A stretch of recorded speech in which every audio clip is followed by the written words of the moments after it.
Минатата недела почнавме една серија и оваа недела ќе ја завршиме. Многу кратка серија од 2 проповеди. Зборуваме за мисијата, за визијата и мисијата на Евангелска црква Аеродром. Минатата недела зборувавме за да кажеме за последицата од тие некои поместени приоритети кои ги имаме, изместени приоритети кои ги имаме во животот. Зборувавме за нештата кои Господ ги носи во нашиот живот. Може би сме слепи за некои работи и тргнуваме по еден пат не знаејќи воопшто кај ќе ме води, но некако несвесно одиме понатаму. Тоа што го гледам во последно време, последните 2-3 месеца, да бидам искрен, во нашава локална црква, мислам дека секоја локална црква си има своји сезони, како се развива, како одредено стадо ништо поминува. Ова локална црква, мислам, во голема мера поминува низ бунило. Онака духовно бунило. Многу интересно. Со кој да седнам да разговарам, има некоја изгубеност. Мислам, тоа не е само луѓето кои не се пастори. И јас поминувам низ некои такви работи од време на време. Наставно знам и обично знам дека кога ќе поминам некој таков период, знам дека и црквата ќе помине. Кај да е, низ слична работа. И го почувствував тој некој духовен момент каде што не знаеме ни кои се приоритетите, не знаеме ни што да направиме, едноставно се губи смисла. И знаете ли што? Се на вистина губи смисла. Ако го иземеме Бог од равенката. Се губи смисла. Нема никаква логика. Зошто да се мачиме? Гледав еден рил пред некој ден, беше Lecrae беше на некој интервју, овој рапер Lecrae, и оваа водителката што е само што станала христијанка, само што се крстила и вика, ја мислев кога ќе се крстам, тоа е тоа, веќе се е решено. Леле вика кога почна на нападите. Па едно, па тоа не може глава да кренеш. И Lecrae се смее, пошто знае ништо поминува секој христијанин. Моментот кога ти ќе кажеш јас тргнувам со Господ Исус Христос. Тој моментот кога ти почнеш да одиш наспроти теченијето. И тоа не е едноставно. Минатиот пат зборувавме за враќањето кон таа прва љубов и зборувавме за буквално минимумот или основата на нашиот идентитет. И зборувавме токму за недела сабајле. Недела сабајле е многу важен аспект за црквата. Затоа што недела сабајле има повеќе аспекти, не е само за да отидеш некаде. Јас верувам дека почнувајќи од песните до заедништвото, до молитвите, до зборот кој е проповедан, верувам дека Господ денеска дава провидение, збор на провидение за секоја локална црква. И јас, додека спремам проповед, не спремам проповед за некој кој не седи овде. Молитвите, мислите, размислувањата ми се за луѓето кои седат во овие редови. И јас верувам дека на чудесен начин, на еден на друг начин, Господ има провидение за оваа локална црква преку зборот кој тој го обезбедува секоја недела сабајле. Има во Евреите писател пишува не изостанувајте од собранијата. Многу важен е тој аспект затоа што потребни сме еден на друг. Потребни сме да бидеме во заедништвото. И враќањето кон таа прва љубов почна со токму тој прв чекор. Јован Златоуст многу пишува за недела сабајле. Веројатно затоа неговата литургија во една црква станува како модел литургија која се повторува секоја недела. Златоустовата литургија во православната црква се пее секоја недела. Затоа што човекот бил многу посветен на недела, бил посветен на духовниот живот на црквата. Недела сабајле. Продолжуваме понатаму и јас сакам да прочитам еден текст кој зборува за апетитите, за апетитот. Не знам дали сте размислувале за апетитот кој го имаме. Што значи апетитот? На кај не водат апетитите? Има една чудна библиска приказна што има далеко сежни последици за оној кој него исконтролирал апетитот, кој дозволил апетитот да го контролира. Ќе читаме од Битие 25 глава, 29 до 34 стих, јас ќе ве замолам да станете, слушајте го Божиот збор, видите што пишува овде. Еднаш Јаков сготви јадење. Тука се двајцата браќа Јаков и Исав, кои се синови на Исак, кои се близнаци. Исав е постариот, он е првородениот, он е тој што му следува се и така натаму. А Јаков и Исав е таков мажествен, борец, мажиште. Тоа е тоа, мажиште, што да кажам. Влак нес, така опишува Библијата. А Јаков е онака малце понежен, си седи дома со мајка мојцела, мамина маза е. Но, вели Библијата вака, еднаш Јаков сготви јадење. Исав дојде од полето уморен. И му рече Исав на Јаков, дај ми да јадам од црвеното варево, зашто сум уморен. Затоа му го дадува прекарот Едом. Но Јаков му рече, продај ми го денес првородството твое. Јаков е малце лукав, он знае кога што да каже. Вика, дај ми го твоето првородство, ќе ти дадам од манџата. А Исав одговори, еве, јас умирам, па што ќе ми е тоа првородство? Не ми треба.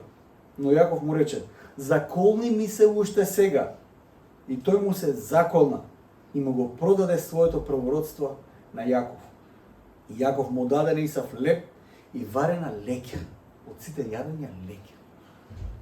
И тој јадеше и пиеше, па стана и си отиде. Така Исав го презре првородството свое. Амен.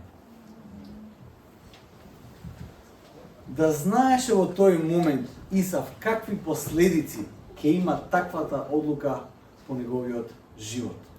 Но во тој момент Исав не можеше да види ништо друго, освен моменталната состојба во која тој се наоѓаше, а тоа е дека беше гладен. Апетитот кај нас е силна карактеристика.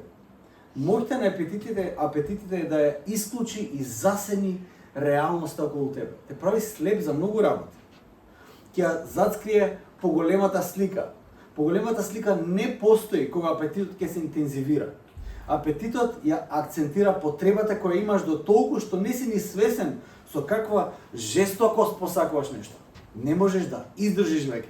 Може да се контролираш, може тој некој надворешен фактор ќе успеш да го исконтролираш, но одвнатре е бура која ти не можеш да ја смириш. Се работеше за чинија леќа. Исав ја гледа таа чинија леќа и вели, види ме, умирам. Така се чувствува Исав. Ако оваа леќа сега јас не ја изедам, готово. За 2 минути јас сум мртов човек. Што ќе ми е се во животот ако јас сега умрам за ова леќа? Исав беше спремен да продаде се што има и во тој случај тој продаде важен аспект, не само тоа што тој го има, туку тоа кој тој е.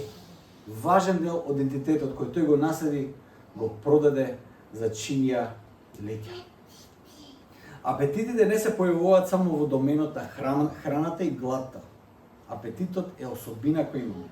Како во случајот со Исав, апетитот носи со себе слепило за вистинската состојба и создава одредена перцепција преку која го гледаш и анализираш целиот свет. Апетитот, како што кажав, носи солидно слепило со себе. Слеп си за себе и за својата состојба. Воопшто не си ни свесен дека притискаш за нешто. Цело време онака. Понекогаш благо притискаш, понекогаш онака сакаш да притиснеш малце повеќе. Или дека нонстоп зборуваш за нешто. Исто така зборуваш за една работа. Воопшто не можеш да видиш дека одреден апетит кој се истакнал кај тебе ти создава невистинска перцепција и целата реалност ја гледаш преку тој покачен апетит во твојот живот. Умирам. Што ќе ми е првородството? Земи се, не ме интересира. Ништо кога гледам дека умирам. Што се може да има покачен апетит кај нас? Кои се тие некои работи со кои ние ќе се соочиме? Некои работи во светот си имаат своја константа од самиот почеток на светот. Некои греови, некои предизвици остануваат греови и предизвици на христијаните од самиот почеток до ден денешен. Нема ништо ново под сонцето. Ние можеме да зборуваме многу за тие работи, но тоа не значи дека ги нема кај нас. Едноставно, често пати значи дека сме одлучиле да не ги видиме тие работи кај нас. Одговорноста на секој проповедник, еве, почнувајќи од мене, но и на секој верник и следбеник Христов, е на секој еден од нас преку прашувањето во Светото писмо и читањето на Светото писмо, да ги видиме нештата кои се проблемот кај нас и да ги предаваме на Господ секојдневно. Ние мора се исчистуваме преку Светото писмо секојдневно. Кои апетити според Библијата може да не доведат до духовно слепило? И само ќе спомнам неколку. Ќе спомнам 3 аспекти од животот кои се важни. Прва работа се ресурсите. Сите ние имаме некакви ресурси. Дали е тоа време, дали е енергија, дали се пари, сите имаме некакви ресурси. Најочигледниот аспект од нашите ресурси се парите, богатството што го таложиме. Тим Келер, еден пастор од Нью Йорк кој почина пред некое време, вели вака: многу малку луѓе ми признале дека се соочуваат со гревот на алчност. Верувате или не, ќе дојдат луѓе ќе зборуваат за проблем со похотите на телото, проблем со времето, проблем со милион работи. Никој, многу ретко, ама остане не ретко, никој до сега не дошол да каже јас мислам дека сум алчен. Никој не го кажал тоа. Онака, I have greed. Никој го нема исповедано тој грев. Затоа што алчноста и тој грев создаваат слепило да не видиш во каква состојба се наоѓаат. Најчесто луѓето сметаат дека немаат проблем со тој грев.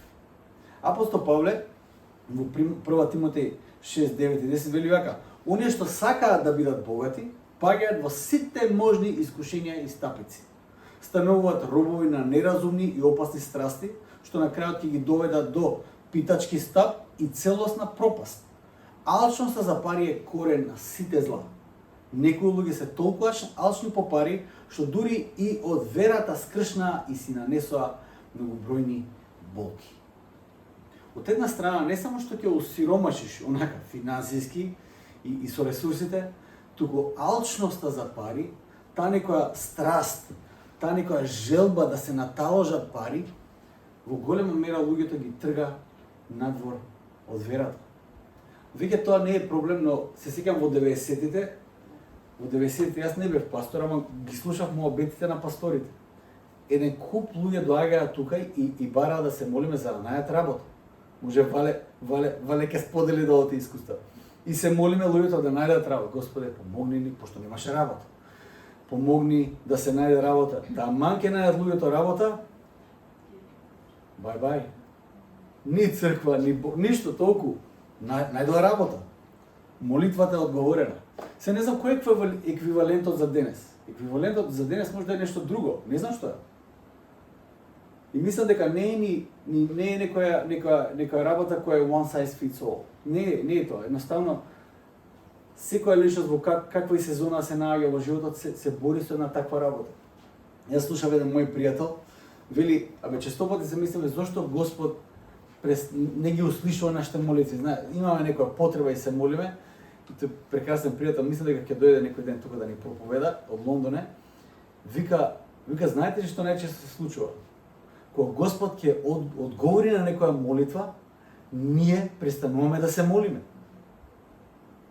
Бог порадо би сакал ние да продолжиме да се молиме, отколку да престанеме да се молиме.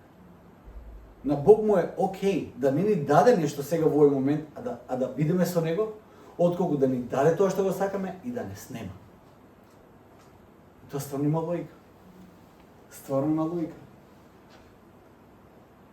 Дел од слепилото од тоа што апетитот за повеќе богатство се прикрива во некои други искушенија кои се појавуваат во твојот живот. Апостол Павле вели вака: оние што сакаат да бидат богати, паѓаат во сите можни искушенија и стапици. Например, ти се бавтеш со некој друг проблем кај тебе, а не ти ни паѓа на памет дека можеби коренот е во алчноста за пари. Можеби се мачиш со краток фитил. Можеби се мачиш со некаква недоверба кон луѓето, блиските. Можеби се мачиш со некоја анксиозност, со лажење. Со сите тие работи се мачиш и знаете ли што? Ти почнуваш да го адресираш краткиот фитил, а коренот може да биде парите. И ти можеш цел живот да се бавташ со тоа, анксиозноста. Коренот може да е парите. И тој поентата, тоа е страшната работа кај алчноста за повеќе богатство. Создава слепило да не видиш кај е проблемот. Според апостол Павле и она што го читаме во Евангелијата, и морам да го нагласам сега тука. Парите не се проблемот. Парите не се проблемот. Апетитот за пари е проблемот. Разбирате ли? Парите не се... Јас познавам многу богати луѓе кои немаат проблем со парите. Апетитот за пари е проблем. Алчноста е проблемот. Парите не се проблемот. Алчноста за парите е коренот на сите зла. Така пишува. Алчноста за парите нанесува последици дури до толку што, како што вели апостол Павле, луѓето дури искршнале од верата. Апетитот за пари кој сакаш да ги заработиш сега носи такво слепило, што освен моментот на сега, ти воопшто не ја гледаш вечноста. Заради моменталната силна потреба да имаш повеќе, се друго останува во сенка. И никогаш нема доволно, никогаш не ни сметаш дека имаш доволно ресурси. И слепилото, знаете ли каде е слепилото за алчност? Зошто никој од нас не мисли дека е алчен за себе си? Затоа што јас познавам, ние имаме една црквена кола и имаме една наша кола. Многу стара, ами имаме две коли. Јас познавам пријатели кои имаат 3 коли. И во светлото на нив, јас неам доволно. Он има доволно. Тој мојот пријател што има 3 коли, има пријател што има 4 коли. Разбирате ли? Например, ако имаш 2 стана и 2 коли, имаш пријател кој има 3 коли и 3 стана, ти не си алчен затоа што познаваш некој кој има повеќе од тебе и кој троши повеќе од тебе. И така до бескрај. И затоа никој од нас не смета дека има проблем со таа работа. Исус според некои истражувања зборувал 20 пати повеќе за гревот кон парите, отколку за гревот кој се однесува на сексуалност и за сексот. Тој многу зборувал за имотот, за давањето, за дарежливоста и многу зборувал за опасноста од наталожувањето на земните богатства. Доколку лесно го откачиш тој проблем и си кажеш дека ти со тоа немаш проблем, размисли пак. Размисли пак стварно. Запомни, апетитот има таа моќ да те држи во слепило за твојата вистинска состојба. Ресурсите се еден аспект од тој апетит, кој сите нас не води. Вториот апетит, кој знае да се изрази малку повеќе, се односите, љубовта, динамиката на односите. Потребата да се биде валидиран од блиските станува толку силна што центарот на твојот идентитет е изместен. Многу ти е важно како луѓето се однесуваат со тебе, како те гледаат тебе, како го потврдуваат тоа што го правиш, дали си дел од некакви кругови, дали не си дел од некакви кругови. Многу е важно. Бог и односот со Него не е изворот на твојот мир, туку мислењето на другите. Апетитот за интимност го решаваш на сите можни други начини, освен преку интимноста и длабочината на односот со Бог. Го бараш на секаде, буквално на секаде. Се обидуваш, дали е тоа некој self-help, психологија, дали што и да е. Се надевам никој не почнал со чакри тука, се надевам. Јоги, што и да е, да се испразниш од негативноста. Ке се испразниш од негативноста, ќе вдишеш скопски воздух и џавите, буквално џави. Као диши и издиши. У Скопје јога не помага, верувам. Тие до тебе стануваат проблем. Луѓето до тебе. Они не се доволно искрени за односот да биде близок. Луѓето се обидуваш проблемот да го најдеш во другите луѓе. Зошто јас се чувствувам толку осамнен? Луѓето до мене не се доволно отворени да бидат блиски со мене. Црквата станува проблем. Нешто се смени во црквата. Не е тоа што беше веќе. Знаете, станува не е тоа. У короната бевме поблиски. Луѓето во црква се отугија. Општеството станува проблем. Ке кажеме, градот и државата веќе не се исти. Народот станува поладен. Така на тоа. Мислам дека скопскиот воздух беше скопски воздух и пред 20 години и сега. Може би малце порем бил пред 20 години, ама не многу. Ама од сега, одеднаш тоа станува непремостлив проблем. Многу страшен проблем станува. Многу малку околностите се смениле. Главната промена секогаш е внатре во мене. И тргнувам од себе си, тоа не ви го кажам на вас. Има денови кога се чувствувам дека црквата и заедништвото кој го имам овде е на рабна пропаст. А гледам црквата и си викам, Ние играчки ли си играме црква? Не знам, устилот, дали глумиме секоја недела тука ќе дојме, 5 души, ние сме сега црквата. Евангелска црква, аеродом. Никој не знае дека постои. На таксист да му кажеш, возиме во евангелска црква. Која? Каде? Ќе го однесе кај православната црква таму, појма. Методистички ќе го однесе. Некаде ќе го однесе. Тие што е малце попознат.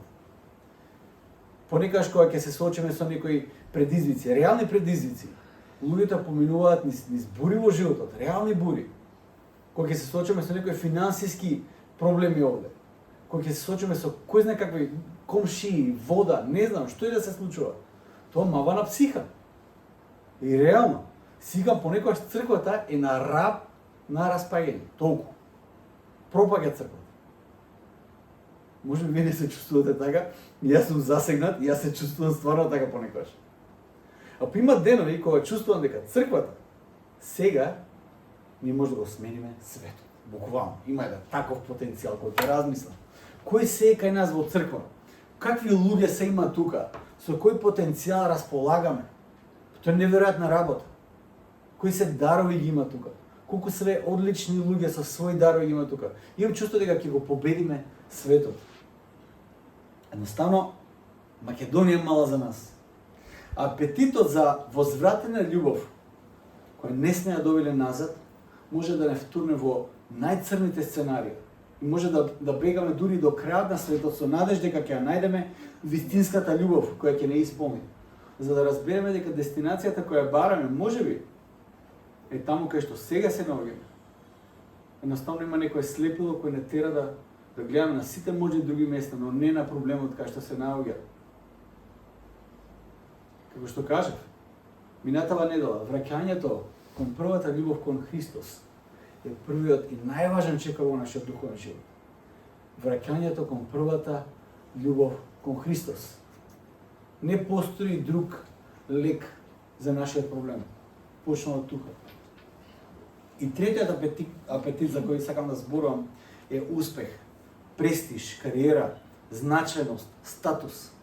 Сите тие се многу важни аспекти од индивидуата денес. Ние веќе не сакаме да припаѓаме на... Сакаме онака потајно да припаѓаме на одредени кругови, но од друга страна сакаме да бидеме препознаени индивидуи со својата специфичност и професионалност. Интересно е дека сакаме да бидеме такви индивидуи, но исто така да бидеме такви индивидуи во одредени кругови. Тоа не е многу важно. Луѓе се спремни за успех и статус да згазат луѓе во денешно време. Реално. Ама не 2% не фремаат. Да сменат круг на пријатели од денес за утре. Да отцрнат други луѓе ако има потреба. Ако тоа им помогне, да они одедат чекор понапред, они ќе отцрнат некои други луѓе. Да сменат локална црква, само да се одржи тој статус. Во Африка, да кажеме, кај што нема многу пари, луѓето не работат многу за... Океј, работат за пари, ама таму најважен аспект е статусот.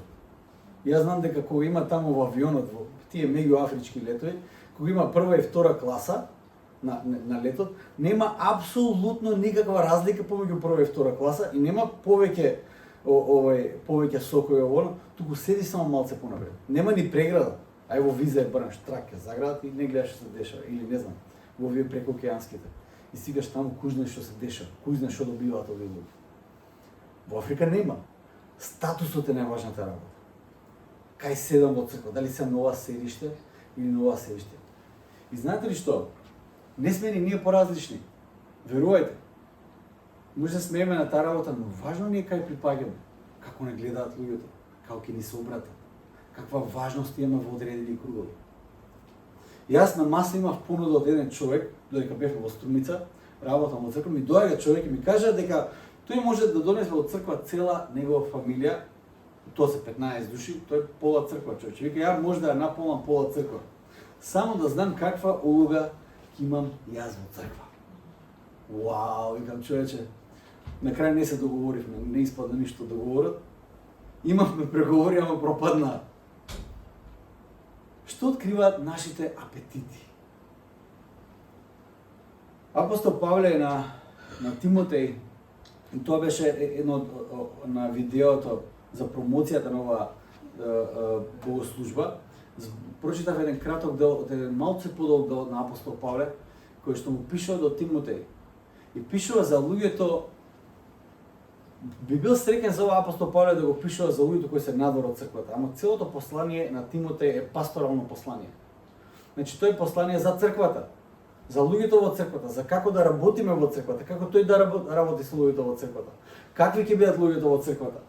И апостол Павле го пишува, еве ова, 2 Тимотеј, 3 глава, 1 до 5 стих, вели вака: треба да знаеш дека во последните денови ќе настапат многу тешки времиња.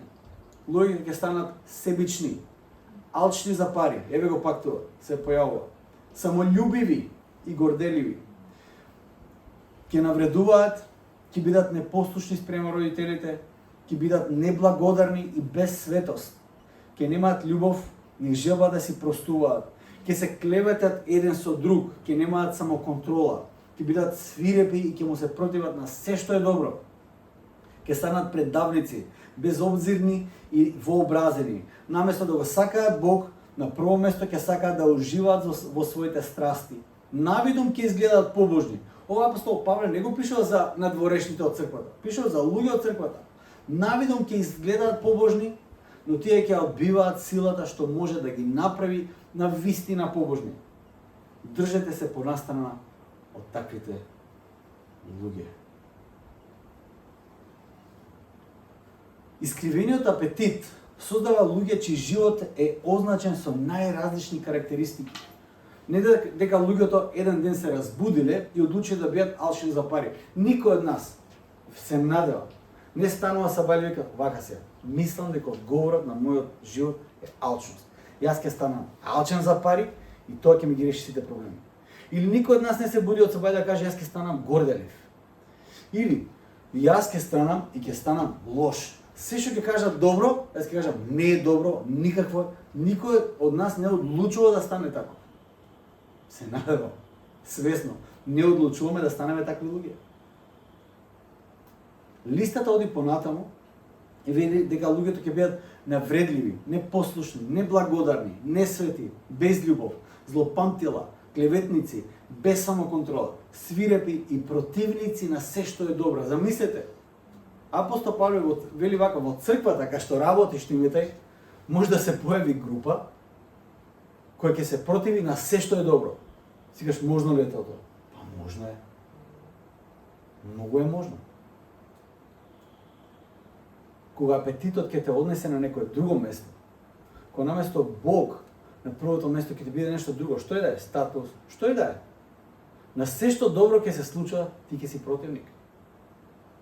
Јас сум бил во таква црква. Сум бил, реално ви кажувам. Ако Бог донесе некакво пробудување во некој цркви, кога Бог буди некој, тој некој станува проблем. И го бркат од црква, затоа што им квари просек. Во таква состојба заглаваш кога апетитите се искривени и ти стануваш слеп на реалноста во тебе, за реалноста околу тебе и како Исав, неговата реалност беше дека тој умира само затоа што беше гладен. Неговиот апетит исклучи се останато од видикот. Исклучи дека првородството е огромен благослов што го наследи, го даде за канче леќа. Читајќи листата која читав сега, ми доаѓа прашањето дали и како јас да се држам на страна од таквите луѓе. Или можеби другите ќе треба да се држат на страна од мене. Пошто и тоа е опција. Читајќи листата, си имам, Господи, дали некој од овие карактеристики може да ги видам кај мене? Дали јас сум склон на себељубие, дали јас сум склон на гордост? На што можам се јас да бидам склон? Кои се тие карактеристики кои можат лесно да станат дел од мојот живот без да приметам и да се терам натаму? Дали јас можам да градам некаква лажна побожност? Зошто? Затоа што сум пастор. Ја не можам да бидам несвет. Морам да градам некој имидж. Шала на страна една кратка анализа за тоа каков опис дава апостол Павле овде. Искрено да видам кој дел од листата можам јас да го пронајдам кај мене. Тоа Тоа е задача која мене ми е дадена, но и на секој од вас. Читајќи ја листата да видиме што писмото открива во нас, кој апетит се раѓа во нас, кој надстранува од Божјото присуство. Едно од прашањата е како да не бидам таков. Како да не бидам таков како на оваа листа која апостол Павле ја набројува овде. Како да не бидам таков? Единствениот начин да се отстраниш од тие апетити кои ќе те направат ужасна личност не е пасивност. Не е пасивност. Туку да развиеш и негуваш други апетити кои ќе те креираат во сосема различна личност. Личност која е слична на Христос. Одговорот не е да се држиш на страна од се. Пасивност. Одговорот е да развиеш одредени апетити кои ќе те преобразат во друга личност. Одговорот не е пасивност, туку е акција. Затоа златното правило на Конфуције и на Исус се различни. Конфуције вели не прави она што не кеш другите да ти го прават. Тоа е златното правило на Конфуције. Златното правило на Исус е прави го она што сакаш другите на тебе ти го прават. Исус не повикува на акција. Да развиеш апетити кои всушност тебе ќе те обликуваат во друга личност. Реално ќе треба да видиме во што се Исус инвестирал, кои апетити кај него биле истакнати, за да можеме да бидеме послични на него. Во целиот процес потребна е вера. Верујте ми, верата е најпотребна во целиот процес. А таа е потребна затоа што треба да веруваме дека инвестирањето во некои од тие работи, кои за можеби од страна ќе изгледаат лудост да инвестираш во некои работи, за кои можеби сметаме дека нема да имаме никаква полза, ќе бидат нештата преку кои Бог ќе го благослови нашиот живот во сите други аспекти. Потребна е вера, да се верува дека во тие аспекти кои сега ќе ги наброја, дека Господ токму тие аспекти ќе ги искористи да го благослови нашиот живот, да не креира во личност која ќе биде угодна и слична на него. Прашањето е, како можам да бидам како Христос? Првата работа е дарежливоста. Дарежливоста како дел од тебе. Бидеш дарежлив. Прва работа која можеме да ја видиме кај Бог е тоа што дека тој се дава себе си. И кога тај се дава себе си, тој се дава себе си во целост. Кога Христос дојде, тој не дојде само пола, не дојде само онака пресметено да биде доволно добро, тој се даде себе си целосно за нас. Тој даде своето внимание. Тој во Филипјаните кажува се испразни сами од себе си, стана еден од нас, стана сличен како нас. И го помена патот кој ние го одиме, за да може да не откупи назад. Првата работа е дарежливоста. Дали тоа ќе биде време, дали тоа ќе биде љубов, дали тоа ќе биде внимание, дали тоа ќе биде пари од тебе. Дарежливоста е еден од најважните аспекти. Има еден текст каде што Петар зборува со Исус и му поставува едно тешко прашање. Исус зборува за што значи да се следиш? Што значи некој мене да ме следи? Колку верен треба, колку предаден треба да си? Тука е прашањето. Колку треба да се предадам Исус? Значи, што се треба да жртвувам? Доволно ли е тоа? Доволно ли? Колку треба да жртвувам јас? И вели вака во Марко 10, 28 и 30 има тој разбор. И Петар почна да му говори. Ете, Петар му кажува на Исус, ете, ние, збори за апостолите, оставивме се и по тебе одиме. А Исус одговори и рече, вистина ви велам, нема таков, што оставил куќа, или браќа, или сестри, или татко, или мајка, или жена, или деца, или имот, заради мене и Евангелието, а да не примил, и тоа сега, во ова време, 100 пати повеќе од куки и браќа и сестри и татко и мајка и деца и ниви и во идниот век и вечен живот. Тоа малце чудно звучи. Вели Исус вака: за да имаш се во животот, остави се заради мене. За да имаш се во животот, остави се заради мене. Тоа е многу чудно. Понекогаш животот се обидуваме да го задржиме во нашите раце како што сакаме да го заробиме воздухот во нашите раце. Пробај да го заробиш воздухот. Да го држиш да не ти избега од твојот стисок. Да видиш дали ќе успееш. Не бива. Таков е и животот. Вложувањето во семејниот живот и проспектот децата да имаат подобар старт не притиска до точка до која ние всушност немаме време за живот. Веќе има толку многу активности и тоа зборам како татко на 2 деца. Притисокот е дека децата треба да учествуваат во се, да бидат воведени во се и толку надвиснато е притисок, децата мора да бидат најдобрите спортисти, мора да бидат најдобрите математичари, најдобрите во сите аспекти. И тоа не е ништо лошо, не ме разбирате погрешно. Нашите деца кидат и на спорт и на нешто креативно, како и да е. Но притисок е толку силен што ништо друго не постои веќе. Кога ќе се впуштиме во еден таков правец во животот, дека се треба да фатиме и се да постигнеме, погодете што првин и најмногу страда во животот. Страда животот инвестиран во твојата црковна и духовна заедница, страда животот инвестиран во духовниот аспект, во читањето на Божиот збор, немаме време веќе за молитва, брачните парови немаат време да седнат заедно да се помолат. Нема време, како? Или сам да бидеш. Немаш време за ништо, мораш да трчаш да го стигнеш тоа што треба да го стигнеш. Стануваме оскудни во дарежливоста кон мисијата на Бог. Немаме време за мисија. Кон духовното семејство стануваме оскудни, со време и со сите други ресурси кои постојат во нашиот живот. Едноставно, немаме ресурси да инвестираме во Божјото царство. Немаме ресурси.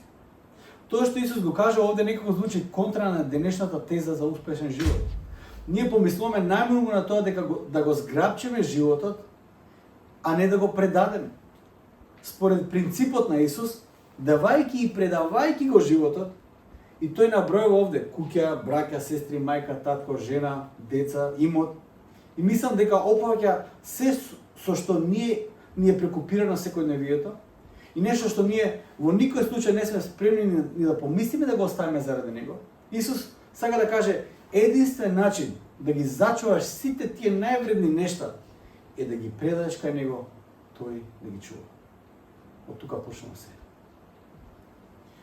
Ако си оскуден во дарежливоста со време, ресурси за Христос и за црквата негова, оскуден ќе биде и нашиот живот. И повторно ќе прочитам нешто од Јован Златовски, кој го пишува пред 15 века. Тоа не е ништо ново во црквата. Проповедта која проповедам не е нова. Јован Златовски вели вака: но зошто реков цел ден? Тој зборува за времето, дека некои луѓе не идат недела са бајле од црква. Јас тоа го велам за да можеш барем на овој ден да направиш она што го направи вдовицата во Евангелието со своето милосредно дело. Таа даде 2 лепти и доби многу благодат од Бога. И ти можеш да дадеш 2 часа на Бог. Оди во црква и ќе донесеш во твојот дом благослови за безброј денови. Ако пак не сакаш да направиш такво дело, размисли повторно, за да не се случи поради овој став да ја изгубиш наградата од многогодишниот труд. Ова многу ми се допаѓа тоа што го пише вели вака. Кога Бог е презрен.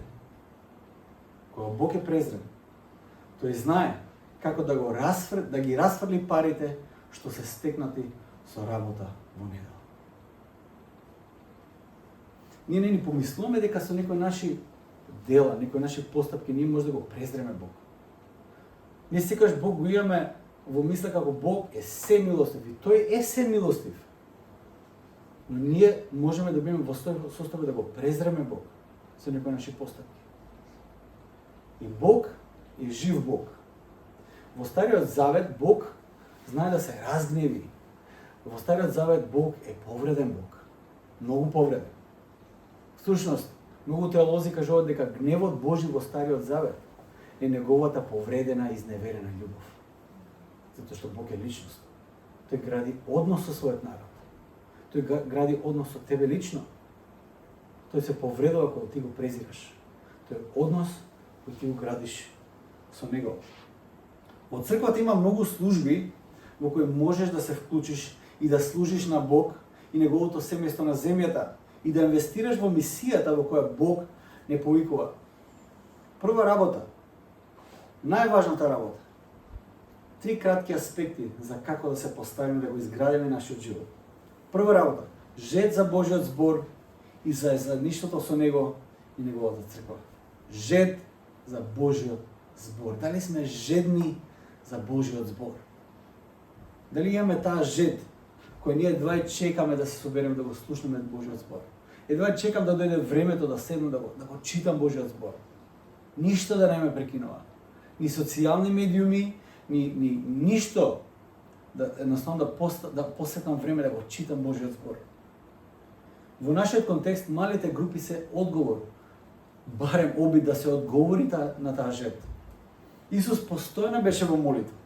Тоа е една од најважните теми која постојано се појавува низ Евангелијата. Од тоа што го читаме, тој инвестираше и го студираше зборот кој тој го објави преку пророците.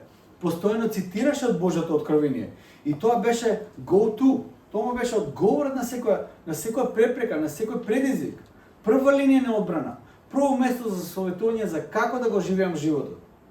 И во негово време, немојте да мислите дека светот могу се промени. Ќе ви кажам зошто. И во негово време доминираше филозофијата како што доминира и денес. Иста работа, нема ништо сменето. Посебно во местото каде што Исус живееше.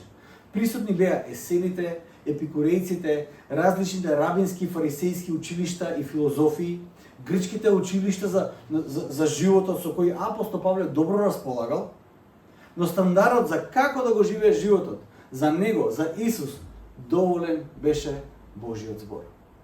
Мислите дека само ние денес се бавтаме со филозофии? Ого! Па тогаш имало уште повеќе од сега. Уште повеќе филозофии кои ти кажуваат како да го живееш животот.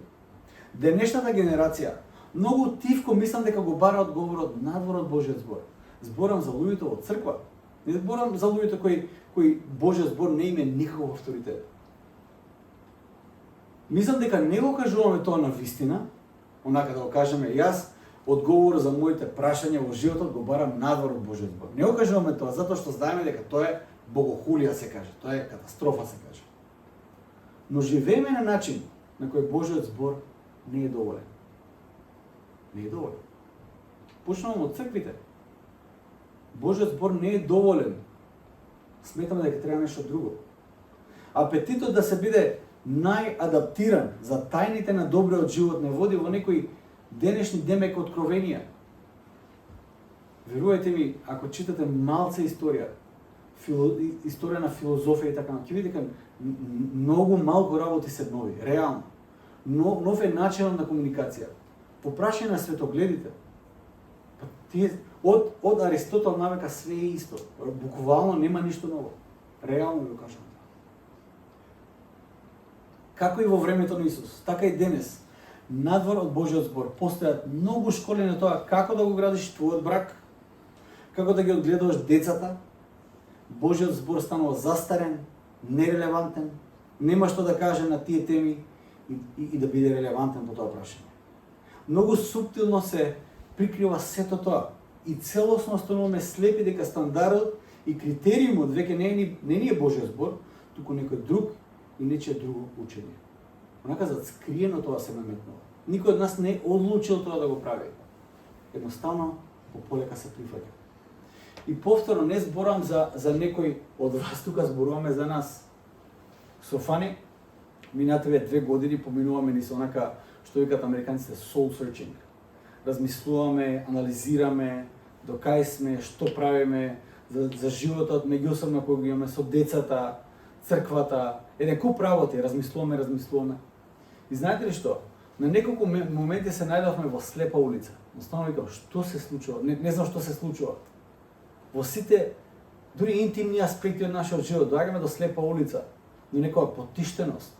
Не знаеш кај да продолжиш веќе натаму. Сега сме во сезона во која не ми се верува дека ни било пред очи на пасторот, не му текнало тоа, дека треба да видиме каков да биде нашиот брак според Божиот збор. Како да ги одгледуваме децата според Божиот збор. Како да се однесуваме со другите според Божиот збор. Како да ја градиме црквата според Божиот збор. Толку сме преплавени со сите тие филозофии кои надвиснуваат, кои зборуваат со сите тие рилсови, од 5 секунди до буквално за лекција за животот од 5 секунди, мисля ствар. Толку сме преплавени што Божиот збор нема место веќе во нашиот живот. Сме заборавили каква ризница е Божиот збор. Не одиме веќе таму за советување, а таму се наоѓа, како што е Исус, како бисерот во полето, кога ќе го најде некој, кога ќе го открие тој бисер во полето, ќе продае се, само за да ја купи таа нива, за да дојде до тој бисер. Таква е пораката за Царството Божие. Таков е животот во кој Господ нас не повикува. Тука е тајната на животот. Што вели Библијата за тоа? Да се вратиме на Божиот збор.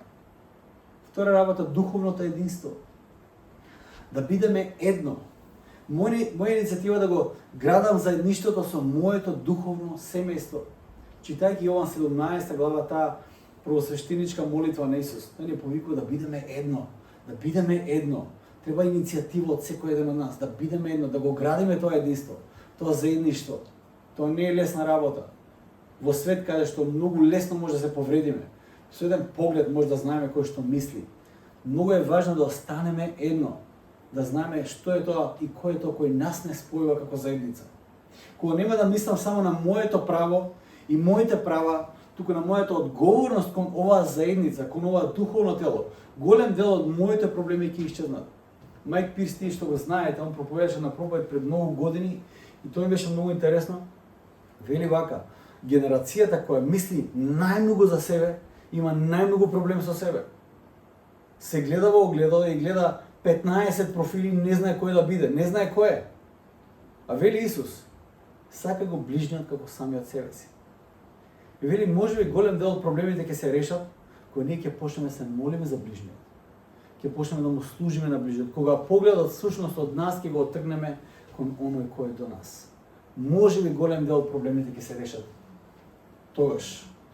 Кога во моите молитви и мисли ќе доминира мотивот за потребите на заедницата, кога ќе се молам за Снеже и за незината потреба, кога ќе посветам време на молитва за проблемот со кој се соочува Морис, дали сте се служнале со него, да го прашате како е, дали се прилагодува тука, дали му треба нешто. И секој еден од нас, ја спомнувам намерно имиња, за да не заборавам некој. Едноставно постоиме, погледнете се, кои сме ние, ова е духовно семејство. Да мислиме на другите, не тоа што јас треба да го примам, туку како можам да им служам на другите околу мене. Или апетитот за мојата потреба, пораснал до толку многу што ништо друго и никој друг не постои веќе околу мене. И тоа е опција. Тоа што е важно, што треба да го разбереме, е дека личниот приватен живот и карактер не е одвоен од црковниот живот кој се случува секоја недела сабајле. Во црквата сите тие служби и мисии постојат, сето тоа што го промовирам, постојат да се прелеат во твојот личен живот и да го менуваат твојот живот кога не си во црква во недела сабајле. Сето тоа што се прави во црквата, сите мисии, кои да се тие мисии, служат за да се прелее ова што сега тука го градиме и проповедаме во твоето секојдневие. Малите групи, читање и размислување за Божиот збор во текот на неделата. Молитва, мисијата за молитва, живот на молитва во секојдневието, грижа и размислување за потребите на заедницата. Стане дел од таа мисија и ќе се молиш повеќе, ќе се молиш за луѓето, ќе се молиш за потребите. Диаконија, служење на црквата за во недела. За недела ќе треба да дојдеш во сабота или во петок да го средиш овој простор. И успат можеш да се помолиш за црквата. И служиш на црквата на тој начин. Глорија, служење на жените кои се уште го немаат слушнато евангелието. Тоа се настани во кои може да дојдат жени да го слушнат евангелието за прв пат. Ана, чекорање во духовниот растеж со други жени.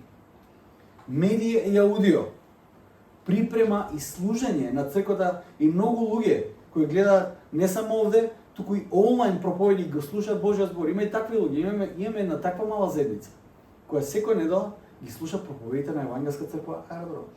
Македонија за Африка, грижа и ресурси за деца кои се безпомошни.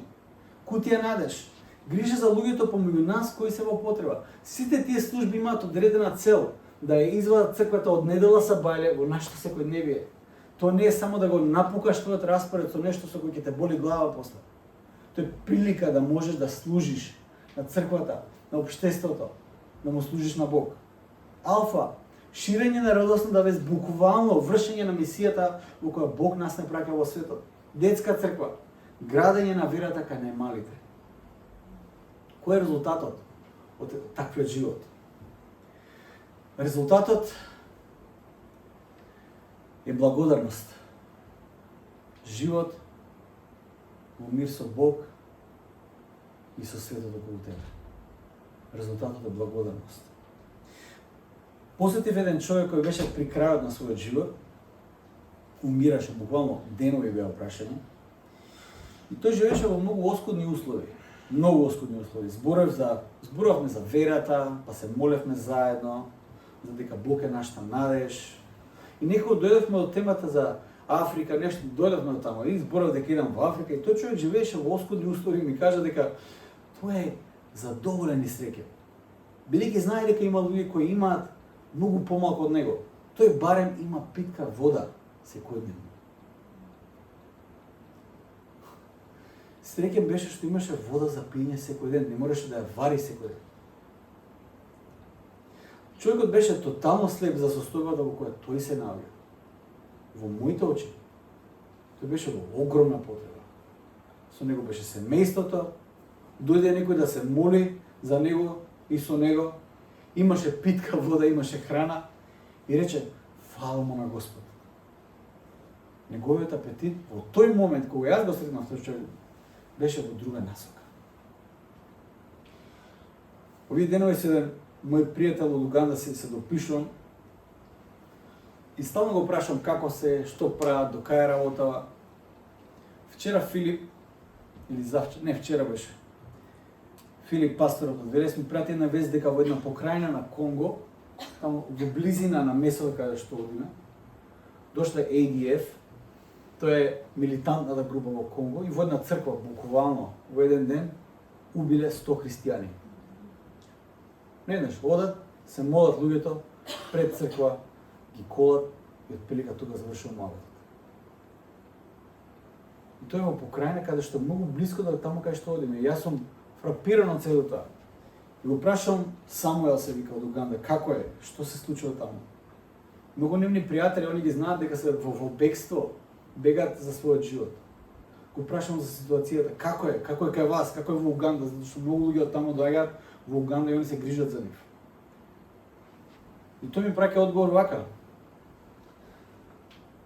Овде во Уганда, here in Uganda everything is fine. Нема војна, во Конго има. We are in peace. God is good. Ние живееме во мир и тоа е добро. Бог е добар. Ние живееме во мир и Господ е добар.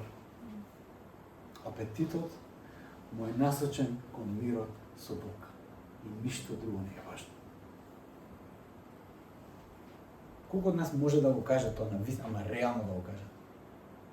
Живееме во мир, Господ е добар. Или има нешто од таа листа која спомна апостол Павле, која се бутка да се најде во таа реченица, за да биде Господ добар. Што е тоа што сега ти се појавува во твоите мисли? За реченицата да биде во ред. Што е тоа?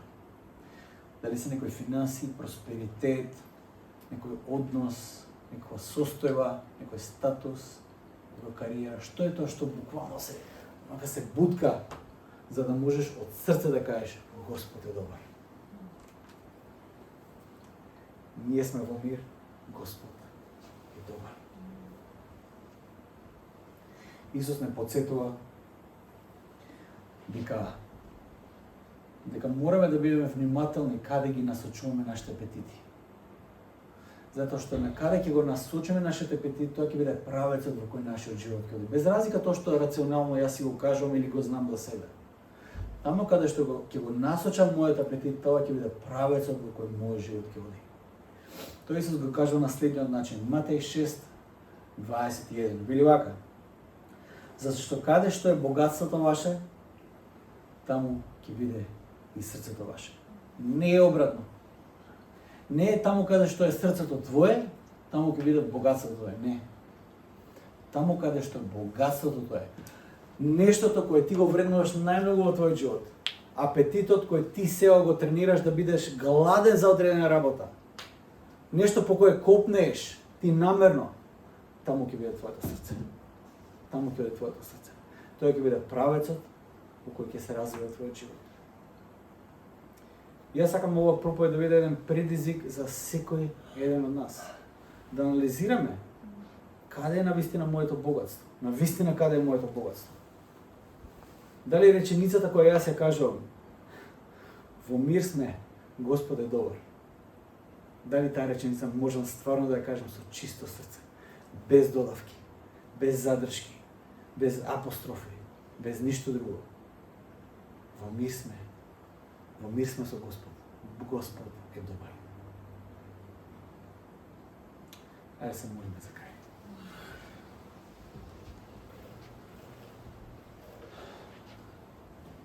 Татко наш небесен, Ти ги знаеш нашите срца, Господи. Ти ги знаеш нашите апетити, Ти ги знаеш нашите копнежи, Ти ги знаеш нашите потреби, Господи. На крајот на денот, Господи Боже мој, се сведува на тоа дали ние навистина го посветуваме нашиот живот, го предаваме нашиот живот целосно на Тебе или имаме задршка. Боже мој, тоа е чекорот на верата кој Ти го бараш секој ден од нас. Без разлика дали тоа е првиот чекор на вера, кога Ти не повикуваш да излеземе од царството на темнината во царството на Твојата светлина, Господи, или е додека сме во тоа царство и ние да продолжиме да го живееме тој живот во вера со Тебе, Господи. Боже мој, јас се молам за секој еден кој е присутен овде, кој, Господе, има предизвик по тоа прашање. Се соочува со прашалници по прашање на приоритетите, по прашање на апетитите, по прашање на животот во правецот на животот во кој те води.